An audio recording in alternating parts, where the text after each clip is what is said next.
Hello everyone, तो कैसे आप सब लोग। Welcome back to ICT virtual classroom Dehradun. मैं निखिल राणा। क्लास 12th का आज मैथ्स का टॉपिक, हम नया टॉपिक लेके चल रहे हैं जो कि है डिटरमिनेंट यानी कि सारणिक।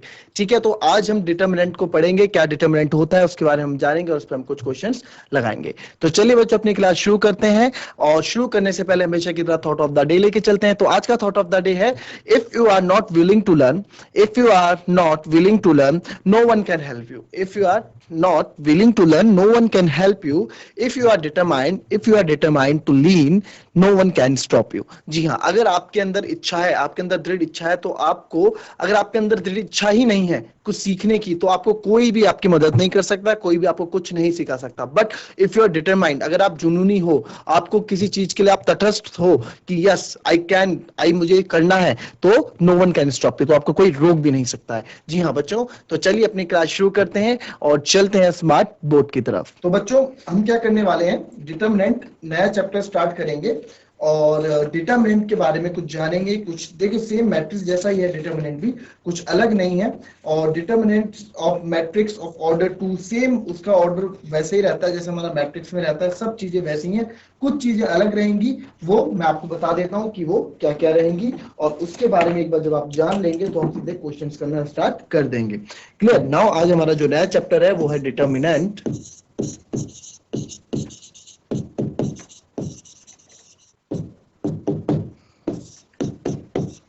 ठीक है, डिटरमिनेंट हमारा न्यू चैप्टर है बच्चों। तो डिटरमिनेंट क्या है, ठीक है, डिटरमिनेंट जो होता है, जो सारणिक जिसको हम बोलते हैं इंग्लिश में, ठीक है, और सॉरी हिंदी में सारणिक हम इसको बोलते हैं। तो डिटरमिनेंट है क्या, देखिए जैसे मैट्रिक्स है वैसे ही क्या है आपका डिटरमिनेंट भी होता है। ठीक है, डिटरमिनेंट सेम बिल्कुल वैसे ही होता है, डिटरमिनेंट सेम बिल्कुल वैसा ही होता है जैसे हमारा मैट्रिक्स होता है। क्लियर। डिटरमिनेंट को रिप्रेजेंट करने का तरीका, ठीक है, डिटरमिनेंट को रिप्रेजेंट करने का तरीका, डिटरमिनेंट क्या होती है, एक स्क्वायर मैट्रिक्स होती है। डिटरमिनेंट एक स्क्वायर मैट्रिक्स होती है, ये भी मैं आपको बता दूं। ठीक है, डिटरमिनेंट क्या है, एक स्क्वायर मैट्रिक्स है। ये क्या है,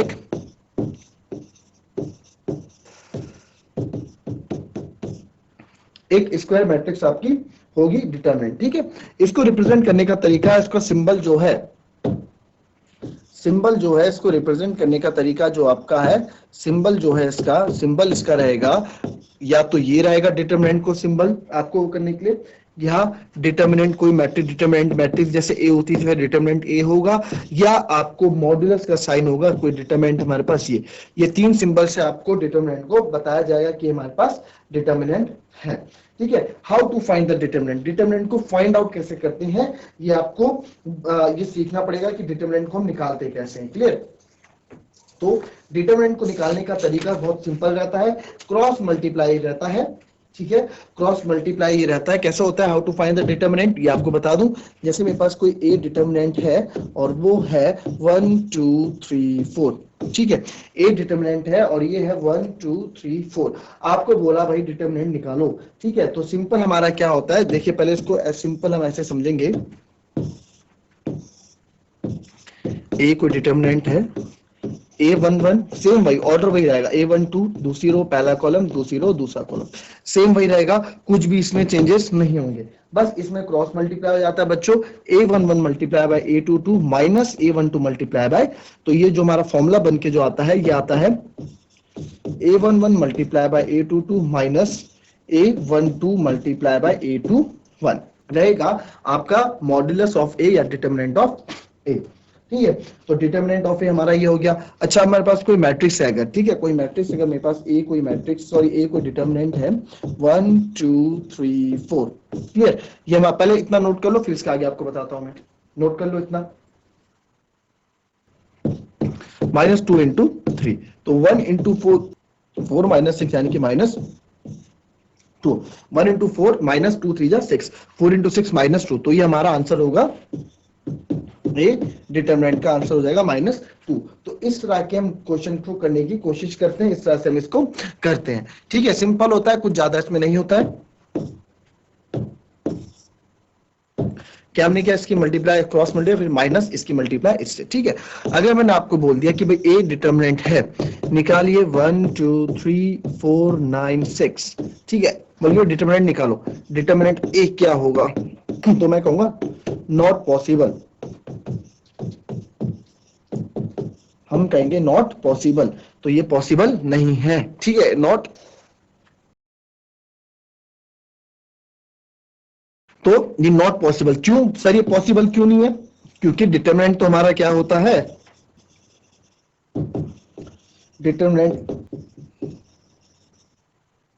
स्क्वायर मैट्रिक्स, डिटरमिनेंट हमारी क्या होती है, तो डिटर्मिनेंट क्या है हमारा, स्क्वायर मैट्रिक्स है, because determinant is our square matrix. और ये क्या है, ये आपकी रेक्टेंगुलर मैट्रिक्स है, देख रहे हो, तो यहाँ पे डिटर्मिनेंट निकालना, ये हमारी क्या रेक्टेंगुलर मैट्रिक्स है, तो यहाँ पे डिटरमिनेंट निकालना क्या है, पॉसिबल नहीं है, यहाँ पे डिटरमिनेंट निकालना आपका पॉसिबल नहीं रहता है, ठीक है। तो ये हो गया, इतना हो गया हमारा क्लियर। नाउ नेक्स्ट हमारा आज हम सीखेंगे, नेक्स्ट हमारा टॉपिक है वो रहा है माइनर ऑफ डिटर्मिनेंट।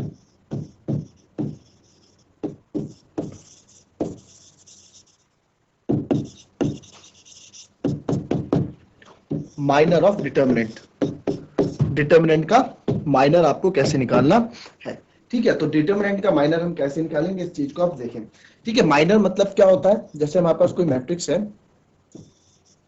ये हमारे पास कोई, आपके पास क्या है, डिटर्मिनेंट है, ठीक है, determinant of a matrix of order one. अगर हम, मैं अभी माइनर की बात करूंगा केवल, है ना, माइनर हम कैसे निकालेंगे उसकी बात आपको भी बताऊंगा,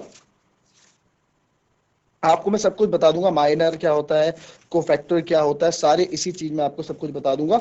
और हम सीधे क्वेश्चन स्टार्ट करेंगे फिर, ठीक है। माइनर क्या होता है, जैसे A11, A12, A13, A21, A22, A23, A31, A32, A33, ये मेरे पास कोई एक मैट्रिक्स है, ठीक है, ये 3 by 3 ऑर्डर की है, ठीक है, 3 by 3 ऑर्डर के। तो अगर माइनर निकालना हो मुझे, माइनर ऑफ डिटरमिनेंट ए, ठीक है, minor of A11, determinant of A क्या होता है, इसमें आप देखो माइनर ऑफ A11 अगर मुझे निकालना हो, ठीक है, मैं इसमें लिख देता हूं,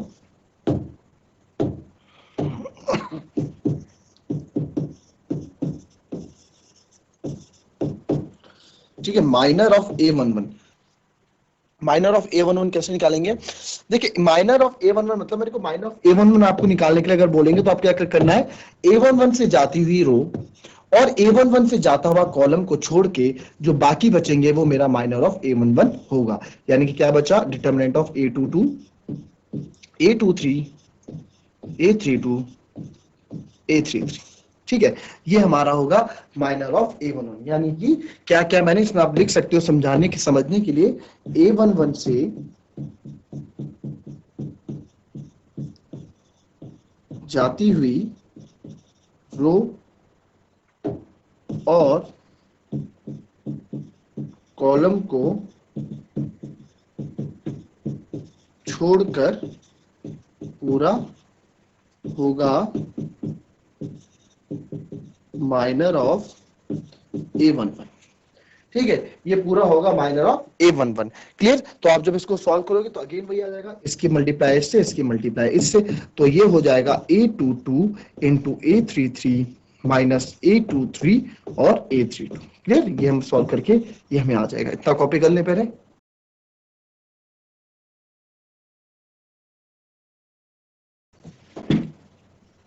ये नोट कर दिया आपने। अच्छा, इसी प्रकार से अगर मैं आपको बोलूं कि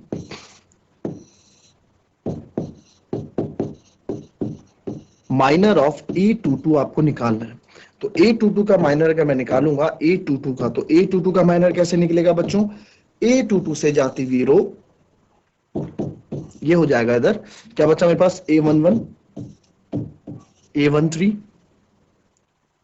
A31 और A33, है ना, यही बचा ना, यहां से जाती हुई रो जाती हुई कॉलम हमने छोड़ के बचा है, तो इसको जब सॉल्व करेंगे तो हो जाएगा A11, A33 minus A13, A31, तो ये इसका ही हो जाएगा, इसको भी कॉपी कर लो, क्योंकि अभी तो आप जब समझोगे इसको बच्चों तो समझने के वक्त,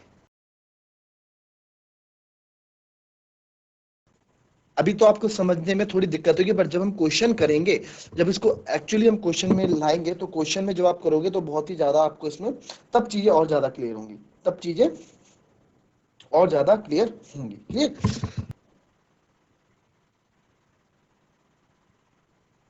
कॉपी कर लो इसको,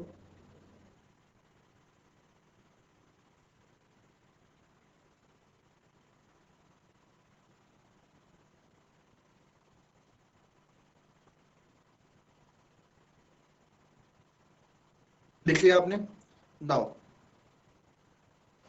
अब आते हैं हम जो नया चीज हमें समझना है, ठीक है, उसको हम समझेंगे। ठीक है, अब ये देखें, ये माइनर होता है, इसको हम क्या कहते हैं, जैसे हिंदी में इसको हम क्या कहेंगे, हिंदी में इसको कहेंगे बच्चों, माइन ऑफ डिटर्मिनेंट को हम हिंदी में कहेंगे उपसारणिक। उपसारणिक, ठीक है, माइनर को कहेंगे उपसारणिक। एंड अब हम पढ़ रहे हैं को फैक्टर जो होता है सहखंड। ठीक है, को फैक्टर आपको वैसे बच्चों, आप अभी 12th के आगे जाओगे ना क्लास में, तो आपको जब बड़ी क्लासेस हायर क्लासेस आप पढ़ेंगे तो वहां पे आपको ये सब हिंदी में नहीं इंग्लिश में ही आपको मिलेगा। बहुत कम चांसेस रहते हैं कि हमको बुक्स जो है हिंदी में प्रोवाइड हो, बुक्स जो हमको है हिंदी में मिले और आपको चीजें आगे आपको क्या, देखो इतना कोई बड़ी बात तो नहीं है यार इंग्लिश में पढ़ना थोड़ा, मैथ तो हमें इंग्लिश हिंदी कुछ नहीं बताती है, केवल कुछ वर्ड्स कुछ वोकैब रहते हैं जो हमको लर्न रखने पड़ते हैं ताकि हमें समझने में दिक्कत ना आए, कोई चीजें हमें समझने में दिक्कत ना हो। बीएससी करोगे, बीटेक करोगे तो बहुत ना कि मुमकिन चांसेस है कि आपको बुक्स हिंदी में मिले। आपको जो बुक्स पढ़ेंगे आप इंग्लिश में पढ़ेंगे, फिर वहां कुछ फैक्टर आएगा को फैक्टर, बट आपने तो जब सर ने पढ़ाया आपने इस पे फोकस ही नहीं दिया, आपने तो सेकंड याद करा था। पर जब उस को फैक्टर के बारे में आपको और आगे समझा रहे होंगे आपके टीचर्स, तो आपको वो चीजें समझ में नहीं आएंगी। क्यों? क्योंकि आपके लिए नया होगा। इसलिए मैं बोलता हूं जब भी आपको हो तो इंग्लिश हिंदी तो दोनों है, वो अपनी जगह है, बट को इंग्लिश देखो, इंग्लिश तो सब्जेक्ट भी हमारे पास होता है, मैथ्स तो क्या आप इंग्लिश सब्जेक्ट भी एज अ सब्जेक्ट पढ़ते हो, तो उसमें तो पूरी इंग्लिश पढ़नी पड़ती है। इसमें तो मैं आपको बस बोल रहा हूँ केवल कुछ कुछ चीजें लर्न करने के लिए, जैसे को फैक्टर हो गया, हाँ हिंदी में नॉलेज रखो, सेकंड बोलते हैं, बट को फैक्टर को आप याद भी रखो, को फैक्टर होता क्या क्या होता क्या है। ठीक है, को फैक्टर क्या होता है बच्चों, देखो को फैक्टर से हम निकालेंगे आई जे, तो आपको पता है पिछले चैप्टर से लेते आ रहे हैं, i j, i means row and j means column. ठीक है, सी आई जे इक्वल्स टू आपका होगा, अगर मेरे पास बोल रहा हूं पहली रो पहला कॉलम, ठीक है, पहली रो पहला कॉलम, यानी कि मैं बात कर रहा हूं यहाँ पे माइनर ऑफ A11 की, यहाँ पे मैं बात कर रहा हूं माइनर ऑफ A11 की। कैसे, ये भी मैं आपको बताऊंगा। देखो जैसे फॉर A11, ठीक है, फॉर A11 की मैं बात बोल रहा हूं, आपके लिए बोला को फैक्टर बताओ फॉर A11, को फैक्टर निकालो फॉर A11 का, तो आप क्या करोगे को फैक्टर फॉर A11 निकालने के लिए, मैंने आपको बोला CIJ होता है, CIJ, यानी कि CIJ का मतलब क्या हुआ आपका, यहाँ पे सर आपने CIJ का मतलब हुआ कि CIJ जब हम निकालते हैं C11, यानी इसका फॉर्मूला होता है -1 I plus j, -1 I plus j, फिर मल्टीप्लाई माइनस आई जे, मतलब जो भी इसका होगा वो इसका, ये को फैक्टर का पहले फॉर्मूला होता है, इसको आप नोट कर लो। इसको दिखने में आपको लग रहा होगा सर क्या है ये, बट जब भी आप समझेंगे तो आपको इसको भी याद करने की जरूरत नहीं होगी, बट लिख लो ये एम क्या है, यहाँ पे एम क्या दर्शा रहा है, एम यहाँ पे माइनर यानी कि उपसारणिक। ठीक है, माइनर बता रहा है, माइनर ऑफ दैट, जैसे A11 जितने भी रो जितने भी कॉलम होगा उसका माइनर आपको बता रहा है। ठीक है, इसको भी समझाऊंगा, इस फॉर्मूले को मैं इसको आपको लर्न करने के लिए नहीं बोलूंगा कि आप लर्न करो, क्लियर, इसको हम अच्छे से समझेंगे भी। चलिए देखिए, इसमें अब बच्चों ध्यान से आप देखो, मैं आपको एक चीज बताऊंगा, देखो पहले इस पे फोकस पे आते हैं, ना इस पे आते हैं, इससे पहले इस पे आते हैं। देखो माइनर ऑफ आई जे, ठीक है, यार कुछ ना कुछ तो माइनर आएगा ना, कुछ ना कुछ तो माइनर की वैल्यू होगी। कैसे, हमने अभी ये माइनर निकाला, तो जब इसको हम निकालेंगे तो कुछ ना कुछ सॉल्व करके आएगा ना इधर, वो माइनर की वैल्यू होगी। फॉर एग्जाम्पल 10 आ गया, ठीक है 10 आ गया। अब ये क्या चीज है भाई, -I प्लस जे, ये क्या चीज है, ये कुछ नहीं है। इसमें हमें क्या याद रखना है बच्चों, इसमें हमें एक चीज याद रखनी है, इसमें हमें बस ये चीज देखना है कि इनका सम देखेंगे हम, किसका,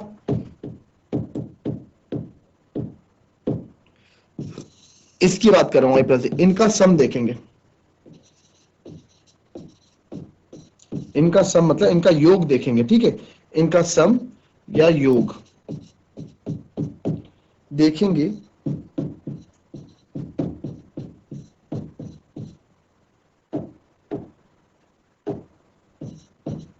इवन नंबर आया यानी कि सम संख्या हुई, इवन नंबर हुआ तो पॉजिटिव साइन, नेगेटिव नंबर हुआ, ऑड नंबर हुआ, ऑड नंबर यानी कि विषम संख्या हुई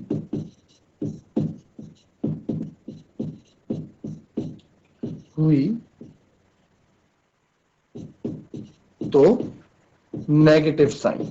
ये मैं इसलिए लिखा रहा हूं, आप लिखो ना लिखो, बट ये नोट बन जाते हैं अपने नॉर्मल सी डेली लाइफ की लैंग्वेज में, जिससे हमें याद रहता है। ठीक है, तो आई प्लस जे। अच्छा जी, क्या अब इसका फायदा क्या हुआ सर? इसका फायदा ये हुआ बच्चों कि हमें ना कुछ नहीं, हमें साइन जो भी वैल्यू आई, फॉर एग्जांपल 10 आया ना, तो 10 1 + 1 2 होता है, तो +10 इसका आंसर होगा। -10 होता, 1 + 2 होता 3, तो -10 होता। मुझे -1 ये चीज मुझे बार बार नहीं लिखनी पड़ेगी। -1 आई प्लस को फैक्टर निकालते हुए -i + j मुझे बार बार नहीं लिखना पड़ेगा। ये आप जब क्वेश्चन करेंगे तो आप समझोगे। फॉर एग्जाम्पल आपको बोला फॉर A12 निकालो, ठीक है, पहली रो दूसरे कॉलम के लिए आपको कोफैक्टर निकालना फॉर A12, तो आप क्या करोगे? आपको फॉर्मूला पता है, Cij इक्वल्स टू, आपने बोला था -1 i + j और -ij, है ना। तो Cij यानी कि C12 की वैल्यू बोली, -1 1 + 2 क्या है आपका? 1 + 2 1 + 2 3, है ना। तो 3 यानी कि माइनस का कुछ भी आएगा, माइनस का Mij इसका आंसर होगा। जो भी वैल्यू होगी माइनर की माइनस Mij इसकी आंसर होगी। ठीक है, तो फॉर क्या हो जाएगा? फॉर C12 आपको हो जाएगा -M12। क्लियर? 1 2 की वैल्यू आपको क्लियर हो गई है? ठीक है, आज हम थोड़ा इतना ही रखेंगे अपनी क्लास को, इसको कॉपी कर लो पहले। तो बच्चों, ये थी हमारी आज की क्लास। इसमें हमने देखा डिटरमिनेंट स्टार्ट किया, डिटरमिनेंट के कुछ बेसिक चीजें देखी, कैसे डिटरमिनेंट निकालते हैं वो सीखा, माइनर क्या होता है, उपसारणिक वो बताया, कोफैक्टर क्या होता है, सेकंड ये बताया। कल इस पे क्वेश्चन करेंगे, कल और इसको अच्छे से समझेंगे और इसमें हम क्वेश्चंस करेंगे, तो आपको ज्यादा चीजें क्लियर होंगी। तो मिलते हैं आपसे नेक्स्ट क्लास में, तब तक के लिए be happy, be healthy and be safe. Thank you and have a nice day.